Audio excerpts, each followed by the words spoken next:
Guys, megamatt1254 here again. Welcome back to another episode of MGM Reviews. I'm joined here by my good friends Dan's Reviews and Rowdy. What's up, guys? What's good? And today, guys, we are going to be covering the movie Snowpiercer. We're going to go over what we liked, what we didn't like, and all the in-between. So without further ado, guys, let's get straight into the review.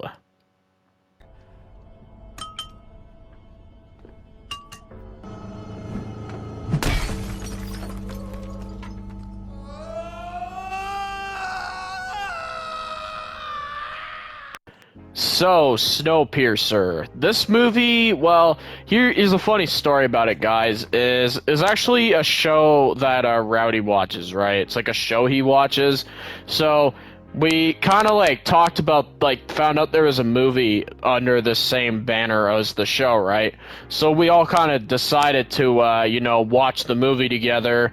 We were kind of going and expecting, maybe it'd be a really good film, something to get into, maybe watch the show down the line. That's kind of the story of why we even checked this movie out, right, guys? And so we watched the movie, and I only have one word to describe it. It is complete asinine garbage. It is stupid. It makes no sense. It has one of the worst twists of a film I've ever seen, and yeah, that's my starting thoughts. Where do you guys sit on this film? On my end, there is some stuff I genuinely like, and there's some great stuff early on in the movie, and we'll go more into that later, but there's some great stuff in the first hour or so of the movie that's really intriguing, and it feels like they set up something really dope, but as Matt was saying, there's this twist later on in the movie that severely takes a hit at all the stuff in the early part of the film that was dope, and because of that, I'm kind of with them. I'm not a big fan of this movie, unfortunately, which very disappointing because, as he mentioned, I watched the show, and the show is very, very enjoyable. Man, the thing about this movie, and I'll even say too, I'm in agreement with Matt and Rowdy on this one. I just think it's just a disgrace because, I kind of went into this with as I always like to do with any kind of film, I like to go in with a positive outlook and try to go into, something with a positive mindset.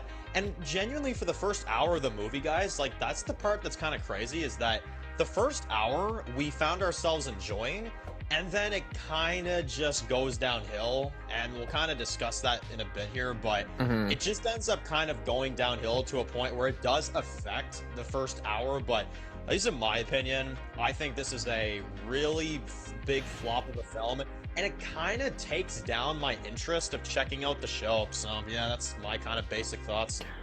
Yeah, so we're all in agreement on that, and I guess I'll kind of go into why this movie does not work at all. And I'll start off simply with, this movie doesn't know what the fuck it wants to be. It has no clue what it wants to be. It's having an identity crisis the entire movie.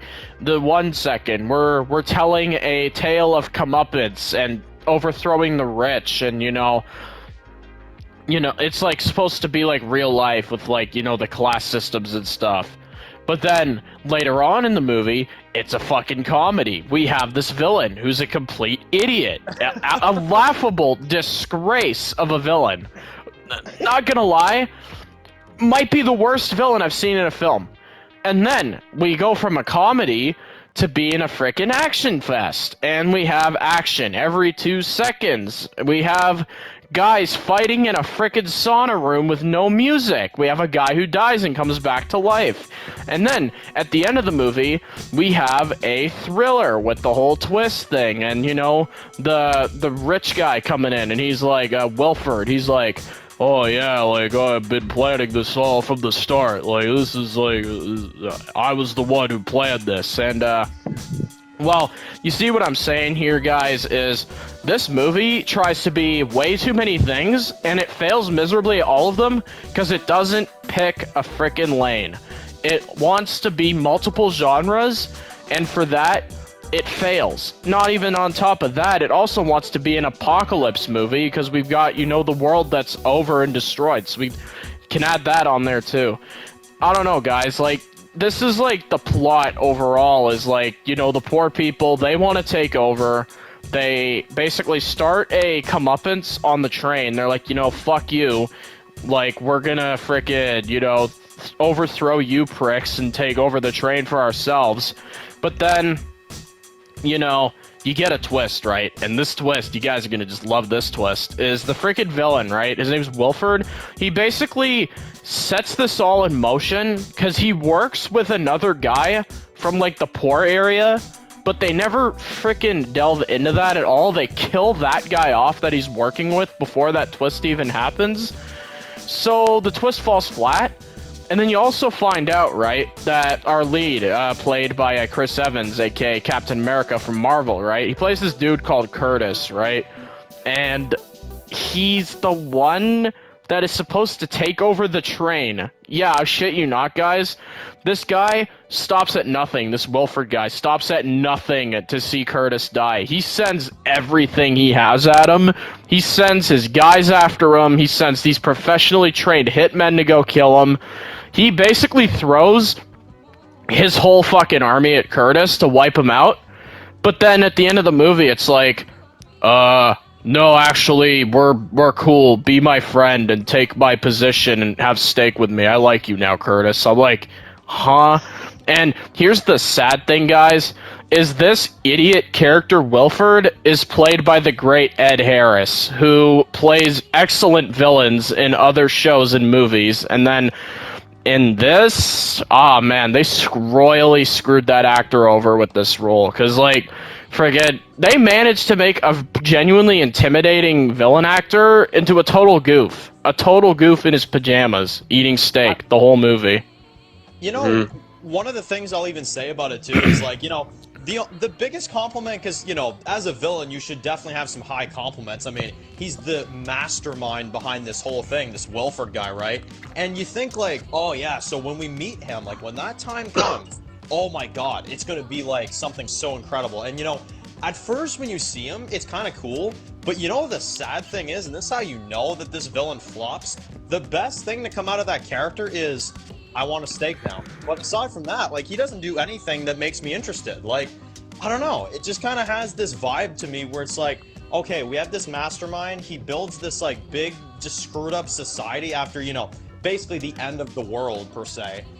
Which we get a twist on that later. But I'll tell you one thing right now. That villain, he had potential, and instead, you really just notice that, like, this whole movie is built on a lie, because it's all for Curtis. Like, at the end, it's all for him. This whole thing was basically a major training session to see if he has what it takes, which, let's be honest here, when you watch this movie, yeah, that's not clear whatsoever. So, I don't know. That's just my opinions on the villain. I think he's bad. Yeah.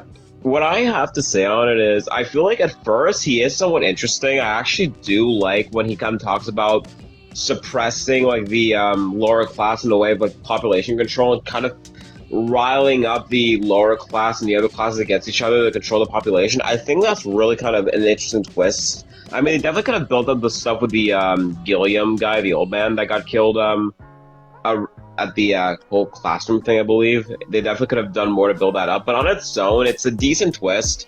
However, it feels like they just, like, completely, like, retcon that twist with the, yeah, like, take over the train Curtis twist. Like, it feels like they had one twist planned, and then they freaking contradict and cancel out the pretty decent twist with another stupid cliche, like, chosen one twist. I just don't understand the logic on why that had to happen.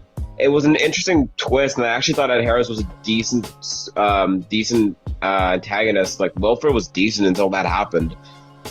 But, because I get it. I get the Commandant Classes movie, and I actually like what they do. I like how you see the poor treatment of the tailies. I like how you see that, like, the arm getting bashed off, the, them being fed cockroaches, them being used as slaves. I like that. I think that's dope. I like what they do with the children. I think it's a cool, messed up twist. And then you see how the other people are living. They have pools, nightclubs, spas, like, all that. It's great.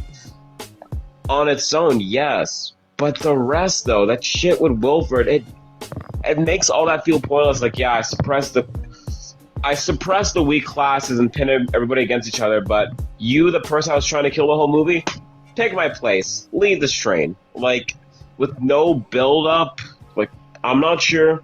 Maybe there's something me, Dan, and Matt here are missing. Maybe there's something we're not catching, but at least on my end, I have no understanding of what the heck they were thinking. It really feels like they pulled that final twist out of their ass. It's a real shame because, like they were saying, their early stuff in the movie was actually pretty darn good.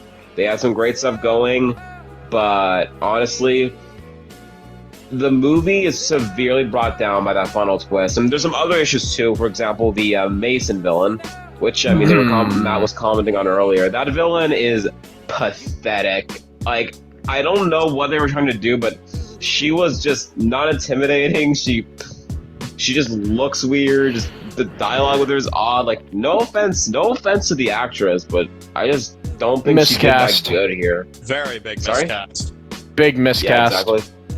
Yeah, because it's a shame. Because I mean, at least from what it seems, it's actually not even necessarily terrible on her own. Because she's in Marvel, and apparently she's decent there. But yeah, yeah. I'm gonna hand it off to this is Matt. Yeah, this is what I'm gonna say, guys, right? With this friggin' thing here is like this Mason character.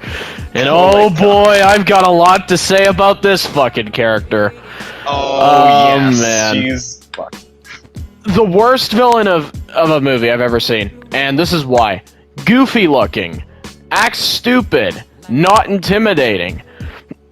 We got scenes with freaking teeth being pulled out, like fake molars being pulled out. Oh, what about the scene, right? When they're in the classroom and the teacher, she's like singing about Wilford, and then you just have her like just friggin' nodding her head along or whatever. Just so goofy. I don't know, man. No offense to like Tilda or whatever her name is, but yeah, that character fell flat on a whole other level. That's very the problem, though. Is like she's supposed to be scary, right? Like you're supposed to, in the early parts of this movie, you're supposed to watch that scene where she gives that speech, and you're like this is at least this is what I'm assuming the writers were trying to do, and if so, they failed because they literally place her in there, and her terms are weird too. Like you're the boot or whatever, but she's just the like shoe. Or yeah, like you're the shoe or whatever the hell she even was trying to freaking say. She reminds me of like a Pope from The Walking Dead, for God's sake. Like, I'll tell you one thing, man. We were supposed to be scared, and I was laughing. Like, you want me to be scared of someone that pulls out their teeth in the middle of a battle? Yeah, no.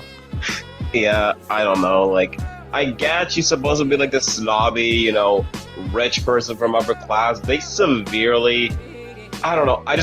I don't get why this character was done. I just don't get what the point of the character was. Just have this, I mean, we were talking about this earlier, I'm not in a review, just in general.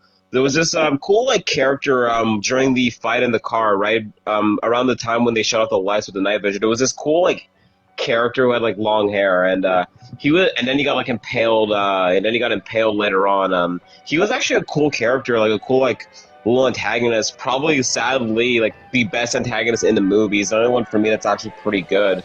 Decent at least. He should have just gone with the stuff that Mason got. Like he talks down to the people. He's there giving speech about the shoe and the hat. It would have definitely worked out a lot better if he was there. Because I don't. Mason just does not. I just don't get why that character had to exist. They could have done anything with any other character and it would have worked out a lot better. So, yeah, personally, and I think these boys can agree, even when in the first hour of the movie, we're all really enjoying it.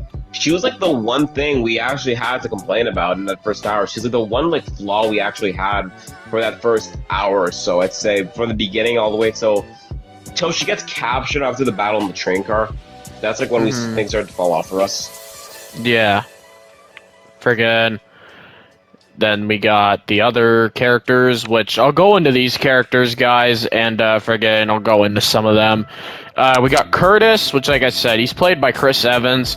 This guy, he's pretty good. I like him a decent amount, but friggin' even he kind of goes, like, to shit when he accepts Wilford's offer and all this stuff. Like, just weird as well, right there. We got Edgar, I believe his name is. He's pretty cool, Yeah, but he died way too soon for me to really care about him. I would have liked to seen him go on a bit more. Friggin'... We have, friggin' the dude who loses his arm. That guy was pretty cool, I guess, but, like, I don't know. I don't remember his name, so he's clearly not that important. Friggin'... Well, you know what I'm saying? Like, here's the thing, and this is my next flaw with the film. This cast is fucking forgettable. Like, these characters are all forgettable except for Curtis and, like, Wilford. And Mason's memorable for all the wrong reasons. Yeah, the issue is, I get it's a movie, and it's kind of an issue in movies sometimes. It definitely is hard to give them multiple characters development, and I get that. I do. But you can develop more than just one or two characters. You can develop more than just Curtis and Ed Harris. Freaking Wilford. Yeah. You can do so much more. Like, yes, I get it. You have 2 hours. You don't have as much wiggle room as a TV show. You really do got to get to the point. I completely understand that. But there is no excuse for, like, not developing any other character. Like, you could have given a little bit of development to the other characters. Yes, they get their small scenes. They do, but... I don't know, like, other than Curtis, though, like, Curtis and Wilford, they're, like, the only characters who get, like, proper scenes. And I guess I forgot his name, but there's the Asian guy, he has, Yona's daughter. I think it's like, Len or something. Lamb? I think it's Lamb. You know what? Nam or Nam? No, it's Nam, I think. Nam. You know, it kind of feels a little bit like, I don't know if you guys feel this way, but I certainly do. Curtis aside, our main group, in particular, like, throughout most of this movie, until you get to, like, the final few scenes where there's only a couple characters left, it low-key felt like everybody was the same person. Like, everybody was honestly. Nobody it had felt like a they didn't matter. story, and when people would die, or people would, you know, get killed off, it'd be like, that person, oh, I don't even remember their name. The thing is, that's the problem. People die through the movies. And you, like, you know, what's about, like, when you have to shoot on the classroom, oh crap, people are dying, but you're not like, oh, because that's when the guy who got his arm broken off, frozen and, like, broken off, that's when he died, right? Like, yes, he got shot, but you're not like, oh, geez, this dude died. Like, it's like, oh, people are dying, like, it like, doesn't click with you that the characters die, really. Like, it's hard to really acknowledge these characters for the most part, and then, oh, okay. Either you don't even acknowledge it, oh, okay, he existed, he existed, she existed, like, when the mother of that Timmy kid, when she got killed by the hitman in the sauna room, which that fight was abysmal, made no sense. He's killing his own guys. He then you have the people hiding behind the person in the sauna, like, it doesn't get caught. You have no music. Just, I don't know, like, yeah, she gets killed, and you have a small scene between her and Curtis, but I don't know, like, I don't care too much. It just, none of the deaths have impact. Like, it doesn't feel like they have impact, and I'm fine with them dying. I get this is supposed to be a bleak movie, and I don't expect much of the characters to make it at the end, but speaking of deaths, actually, I think we need to get on to probably the second worst thing of this movie.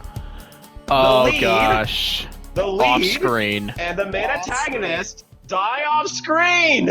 I mean, do they, though? Do they? Like, I mean, here's the thing. Fine, you don't see them dying, fine. TV movie rule. They're not dead on screen, they're not dead, but this movie came out almost a decade ago. Like, clearly we're not getting a sequel, and the TV show is in a separate universe, so unless they pull some whack shit in the final season, which I highly doubt, yeah, no, there ain't gonna be any connection at all, so, like, no, like, fine. We didn't see them die, but they're fucking dead. Wilford and Curtis are fucking dead. I'm probably gonna get hate for this, to be honest, because, well, I swear to God, guys, I'm not even joking. By the time the movie was over and you see the one girl and her, you know, child, like, get out of there, I'm not even joking. I don't remember that girl's name, and she's the sole survivor of this film. And Timmy, let's think about it. Yona, she doesn't get too much screen time. She gets some small times, and Timmy, we only see him at the beginning and at the end, like. One of the survivors we barely seen, the other, like, we don't care about too much, you know what I mean? Like, neither of them are characters that really felt like mattered to survive. Like, fine, it's a little kid, but I don't know, I'm fine with them killing Curtis. I actually think killing Curtis is a smart idea. I do. But they should have done it on screen, first of all, and in a much more dramatic way, like him fighting Wilford to the death. He kills Wilford. He ends up dying. Do whatever you want. Nothing specific. Just give his death meaning and show it. Don't just cheap out. Have him hug two kids with Nam, and then boom, they're dead. Yeah, exactly. Well, yeah, friggin' the off-screen deaths are definitely the second worst thing about this film, and they make no sense just because they don't follow up with a sequel or anything, and the train crashes, so everybody just dies at the end, other than, like, them two characters. So, like, here's the thing, you don't follow Timmy throughout this movie barely at all, so I really don't care if, like, you know, he goes on, because he's not a character, he's very minor. But yeah, that's basically our thoughts on that whole shit there. I guess now I'll go into some positives. Like, I have some minor ones. I have some minor ones, but friggin', this is what I'll say about my positives is the visuals are mostly good. The outside shots are very good. I like those. I think they're very apocalyptic looking, and I think they do a very good job at how they make the snow and the environments blend together outside of the train. They do a really good job at making the tail of the train feel like a rugged, poor people's society, a true, like, a realistic depiction of it, you know? Exactly, like a true prison. And how they make the richer upper class areas, you know, seem like, you know, upper class areas with, you know, bars, saunas, nightclubs, real food being made, you know, like the sushi, you know, like you got all that stuff, like, and that's, you know, like what I was saying, guys, is visually, you've got something here. Like, the character designs are good too, like Curtis and all them, like, you know, most of them are really good, like, frickin', and like a lot of the people in the tail, you know, like they do a good job with that, and like friggin', you know, the jack boots, like the soldiers, they look intimidating and menacing. So visually, I don't really got a problem here, but friggin', that's like my only positive, man. Like, here's the thing, other than that, I liked Curtis until he became an idiot and wanted to take the offer.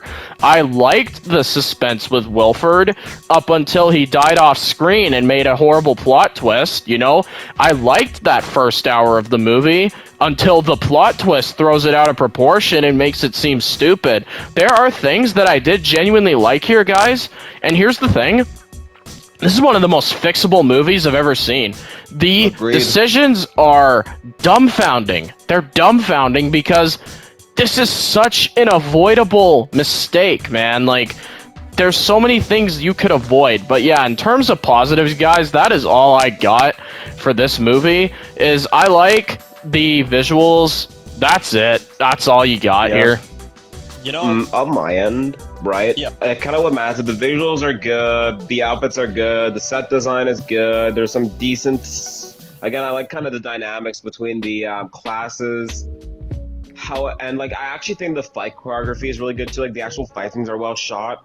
However, other than those things, everything else that I can say I enjoy, like some of the early hour stuff, is severely brought down because of the bullshit we discussed that's later in the movie, like the twists and the off-screen deaths. Like, everything else that's like even good is like basically canceled out, and it really just takes a lot of this movie. So yeah, it kind of that's the one thing I'll say about it too, because I mean, just on my end of things, I agree. I think the in terms of the whole like visual aspect of it, there's nothing wrong. But here's the problem with the visual aspect too. It's a positive for me, don't get me wrong, and I do appreciate, the budget that they gave this film. I think they really, they really did a good job. And I think in terms of like the actors and all the choices they made, aside from the Mason character, I think these have all been like, really, really good. I got no problems with that. But when you got a movie that has the budget that this does and the visuals that it has, it kind of also makes you sit back and be like, wouldn't you rather see these kind of visuals with a movie that is well written? And I guess that's kind of my one thing that kind of bothers me with this film, is that they really go all out on the visuals and they go all out on the environment, but the writing is so bad that it's like, I like the visuals, but does it save the movie? Not Agreed. Yes, like, here's the thing, right? it looks great, right? But here's the thing: how many things out there look fantastic visually, have good acting, good music, or whatever, but are bullshit writing? For example, Game of Thrones season 8, for example, beautiful season visually, you know, great music, great acting. Season's freaking terrible. You know what I mean? Like, that stuff, there's that good stuff, but that's not a saving grace. You know what I mean? It's not a scapegoat. Like, it's positives and it helps the score, but but I'm not gonna watch a movie again just because it looks pretty. Yeah, exactly. And friggin', at least on that note, guys, that is really all I gotta say about this film. On my final thoughts of this movie, this is all I got for it. Is disappointing, completely disappointing. They had a chance to tell a riveting story. You know, they had a chance to go all out with the visuals and like really wrap a unique story around these visuals. But it seems like they just wanted to cram multiple movies into one, and then this Frankenstein's monster was made, and this is the result we got. Literally, guys, one of the most disappointing films I've ever seen in my life. I don't know how a movie like this premise got fucked up so bad.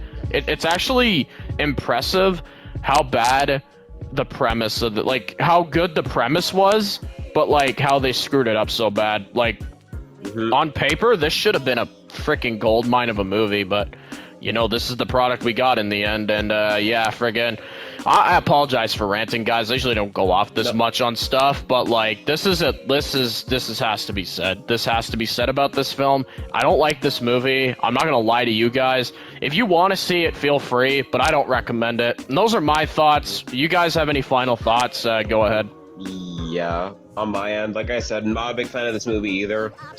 There's small aspects I do genuinely like. I'm not gonna lie there.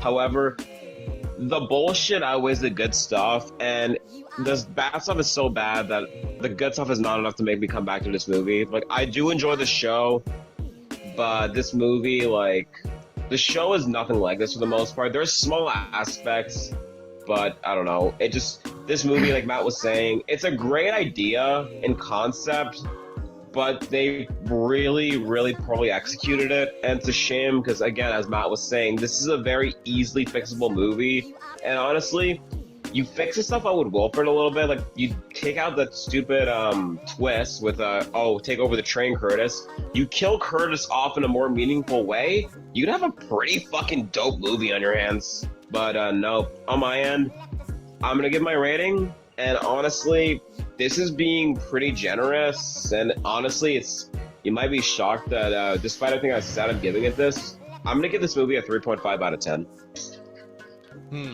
Well, you know, all I really got to say about this to kind of, you know, cap this off, and I mean, not to, you know, plug my channel or anything, but obviously if y'all are interested, I do have a review on my channel for this that you can, you know, go and hear a little bit more of a rant. You may want to turn your volume down because I do scream a little bit, but point being, this movie is, I don't know, I think it has so much potential. And, you know, I think the last thing I really want to address about this movie is, you know, the ending is such a weird twist with the whole, you can walk out there now in the snow, everything's fine, like you can walk out there and you're not dead type of thing. It's just, by the time that reveal comes, I just didn't care. I was like, okay, like, we're following a character that I wasn't invested in, so why should I care that everything is good now when everybody that was interesting, which is only Curtis in my opinion at least, is dead? So, I don't know. For me, my rating, I'm going to give it a 2 out of 10 for visuals mostly, because to be honest, if this movie had a bad budget, I don't know if I could give anything to this. So, yeah, there you go. 2 out of 10 for Snowpiercer for me. There you go. Oh, cool. And that is our review of Snowpiercer, guys. Let us know what you'd like to see next for MGM Reviews. What did you guys think of Snowpiercer? I would like you guys to, you know, leave a comment or some. Hey, maybe you guys love this movie. I have seen an outpouring of support for this film online. Like, a lot of people do like it. So if you guys liked it, I'd love to hear your argument. It's always cool hearing the other side of a discussion. And with that being said, guys, that is going to be the wrap-up for this review. Friggin', it was really fun doing this one. Friggin', well, I don't know if fun's the right word, but you know, I mean- it was something. It was something. Hey, sometimes when you do movie reviews, you gotta cover some bullshit sometimes. You take chances. Yeah, exactly. It's like winning the lottery or something. But yeah, guys, that's gonna be it for this review. I'm gonna put my verdict up on the screen real quick, and we'll see you in the next one.